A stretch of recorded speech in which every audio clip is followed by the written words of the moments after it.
কেবিনেটে বিশেষ মাংসক লৈ বৃহৎ সিদ্ধান্ত গ্ৰহণ কৰিছিল হোটেল ৰেষ্টুৰেণ্ট ৰাজহুৱা স্থান আদিত এয়া মাংস নিষিদ্ধ কৰা হৈছিল আৰু 24 ঘণ্টাৰ পাছতে এতিয়া একচন আৰম্ভ হৈছে প্ৰশাসনে অভিযান চলাইছে কেইবাখনো হোটেল সিল কৰি দিয়া হৈছে গুৱাহাটীত অভিযান আৰম্ভ হৈছে আৰু ৰাজ্যৰ আন প্ৰান্ততো এই বৃহৎ অভিযানৰ বাবে চৰকাৰ আৰু প্ৰশাসনে এই মুহূৰ্তত সাজু হৈছে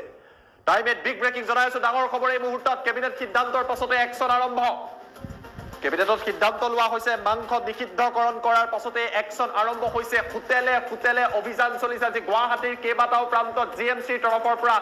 কৰি থকা হৈছিল ইতিমধ্যে কেবিনেটৰ সিদ্ধান্তৰ 24 ঘণ্টাৰ পিছত একচন আৰম্ভ হৈছে জালুকবাৰী দৃশ্যাংক দৰং হোটেল সিল কৰি দিয়া হৈছে সমান্তৰালভাৱে আন এখন হোটেল সেয়াও সিল কৰি দিছে আৰু কোৱা হৈছে যে ৰাজ্যৰ আন প্ৰান্ততো অভিযান চলিব যদি কোনোবাই মুক্তভাৱে এই কাম কৰি আছে হোটেলত যদি বিক্ৰী কৰি থকা হৈছে তেনেকুৱা হোটেলৰ ওপৰত অভিযান চলাব মুখ্যমন্ত্ৰী ডক্টৰ হিমন্ত বিশ্ব শৰ্মাৰ কেবিনেটে সিদ্ধান্ত 24 ঘণ্টা পূৰ্বে লৈছিল আৰু 24 ঘণ্টাৰ পাছত একচন আৰম্ভ হৈছে হোটেলে অভিযান চলিছে প্ৰশাসনৰ বৃহৎ দল সাজু হৈছে জিএমচি অভিযান চলাইছে গুৱাহাটীত প্ৰশাসনে অভিযান চলাইছে আৰু ৰাজ্যৰ আন প্ৰান্ততো চলিব এয়া জালুকবাৰীৰ দৃশ্যাংক দেখুৱাইছো দ্বিতীয়খন হোটেল চাওক দ্বিতীয়খন হোটেল সিল কৰি দিয়া হৈছে এয়া হোটেল মুগল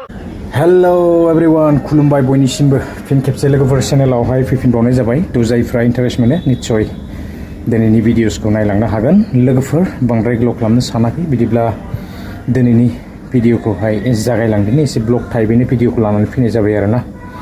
थ' लोगोफोर नैबे समावहाय आङो आपडेट्स लानानै फैनाय जादों दा जोङो बयबो मिथिनो मोनखादों केबिनेटआवहाय जोंहा जिथुनाखि मोसौ बेदर ना थ' बे मोसौ बेदरखौ लानानैहाय गोबांथार जोङो दा एसे हुलुस्थुल जानायखौ नुनो मोनगासिनो दङ थरखा-थरखि जागासिनो आरोना थ' बेबायदिनो केबिनेटआवहाय आयेनखौ लाबोनाय लोगो लोगो दिनै जोङो गोबांथार बेबायदिनो आसामावहाय गुवाहाटीयाव ना गोबां जायगायाव बेबायदि जोङो सिल खालामनायफोरखौ जोङो नुनो मोन्दों आरो बेबायदिनो दखानफोरखौ बेबायदि थाला लागायनाय आरो सिल खालामनायफोरखौ जोङो नुनो मोन्दों गोबांथार बन्द जादों आरो बेबायदि मोसौ बेदरफोरखौ लानानैहाय ना जेराव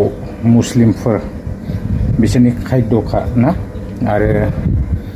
बिसोरथ' बबाव मानिनो जिमानबाबो जाखोमानाया जाखागोन आरो बेखौ लाखिनो हाया दा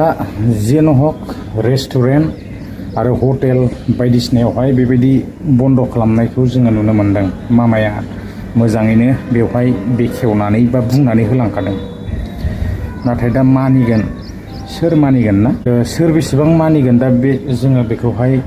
जोंनो समासो खिन्थासिगोन सोर मानिनो हागोन बे आयेनखौहाय ना बिसोरो जेरावनाखि जन्मनिफ्रायनो जाबोखानाय थ' बिसोरो गारनो हाया आरो बेबायदि हटेलफोरावहाय बिसोरनि हटेलफोराव सोलियो दा आङो बेखौसो बुंनो नागिरदों लोगोफोर आङो जि जायगायाव दङ बे जायगायावबो बेबायदिनो मोनो आरोना सोलियो बेवहायबो हटेलफोरावहाय एकदम माने आं थानाय खाथियावनो बेबायदि मोनो आरो थ' अपेन बुंनो थाङोब्ला फ्राय बाहेराव माने बेबायदि अपेन जोबखा आरो नोङो शिलं थां आरो बेबायदिनो फरेन कान्ट्रियावथ' आरो बुंनांला बेखौहाय दिनै हाजार सोरबा बेवहाय आयेन पास खालामबाबो बेखौहाय साननैसोनि थाखायल' बेखौ बन्द खालामजोबनो हाया जेरावबो दिनै प्रिथिबियाव बेरायनानै नायोब्ला वर्ल्डआव जुदि दिनै बेरायनानै नायोब्लाना जोङो दिनैहाय नुनो मोनो शिलं बायदियाव हायोबा बन्द खालाम सोरबा हायोबा शिलं बायदियाव बन्द खालाम केरेलायाव बन्द खालाम मानो बन्द जायाखै दिनै हाया सहस नङा बेखौहाय बन्द खालामनाया थ' थिग बेबायदिनो दिनैहाय जोङो नुनो मोन्दों जिथुनाखि जोंहा थांनायावहाय ना बेबायदिनो बिजेपिया सरकार गठन खालामदों किं मेकार नितिश कुमार ना थ' सापर्ट खालामाखै बेबायदि मोसौ बेदरखौ बन्द खालामनायावहाय दिनै माबोरै सापर्ट खालामनो थ' बिनि आखायाव गासैबो मुस्लिमफोरनि बेबायदि भटफोर दङ ना थ' बिनिखायनो आरो दिनै एथबां इजि नङा बेखौहाय गासैबो जायगायाव बन्द खालामनाया थ' आसामाव थानो हागौ नाथाय बाहेराव बेबायदि बन्द खालामनो हानाय नङा आरोना थ' आङो एसे क्लिप्सखौहाय होनानै होगोन बेबायदि दखानफोर बन्द खालामनाय बा सिल खालामनायफोरखौ नुनो मोनखादों आरो आङो एसे क्लिप्सखौ दामनानै होगोन मामाया बेवहाय मा बुंलांदों भूपेन बरा डांगरिया আৰু ৰকিবুল হুছেইন ডাঙৰীয়াৰ যিখিনি ষ্টেটমেণ্ট আজি আমাৰ কেবিনেটত তাক পুংখানুপুংখভাৱে আমি বিশ্লেষণ কৰোঁ আৰু আমি দেখা পাওঁ যে আমাৰ যিখন গো মাংস নিবাৰণী আমি আইন কৰিছিলোঁ সেই আইনখন যথেষ্ট শক্তিশালী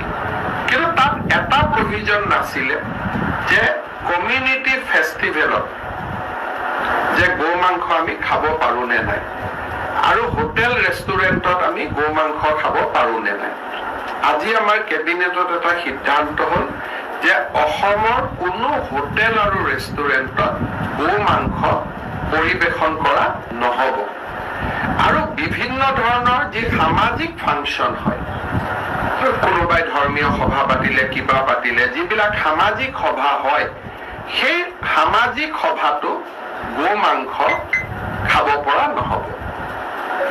বিশ্ব শৰ্মাৰ কেবিনেটৰ গো মাংস নিষিদ্ধৰ যি সিদ্ধান্ত সেই সিদ্ধান্তই বিপদত পেলাব নেকি বিজেপিক কিয়নো মুখ্যমন্ত্ৰীৰ এই সিদ্ধান্তৰ বিৰোধিতা কৰিছে এনডিএৰ কিং মেকাৰ নীতিশ কুমাৰৰ দলৰ বিৰোধিতা জেডিইউৱে বিৰোধিতা কৰিছে এই যি গো মাংস নিষিদ্ধৰ যি দাবী সেই দাবী উঠাই ল'বলৈ আহ্বান জনাইছে কিয়নো এই দাবীয়ে বিজেপিক বিপদত পেলাৰ সম্ভাৱনা আছে বুলি মন্তব্য কৰিছে তো लोगोफोर बांद्राय गोलाव खालामनो सानाखै तो मा बुंबावनो आरो बेबायदिनो ना बयबो मिथिखागौ आसामाव दा मा सासन सोलिदों राजानि सासन सोलिदों ना हिटलारनि सासन सोलिदों ना मोहम्मद बिन तगलकनि सासन सोलिदों दा बयबो मिथिखागौ तो बांद्राय गोलाव खालामनो सानाखै दिनैनि भिडिअखौ आङो बेसेखिनियावनो फोजोबगोन लोगोफोर स' नेक्स्ट भिडिअआव लोगो मोनगोन गोजोन्थों बाय बाय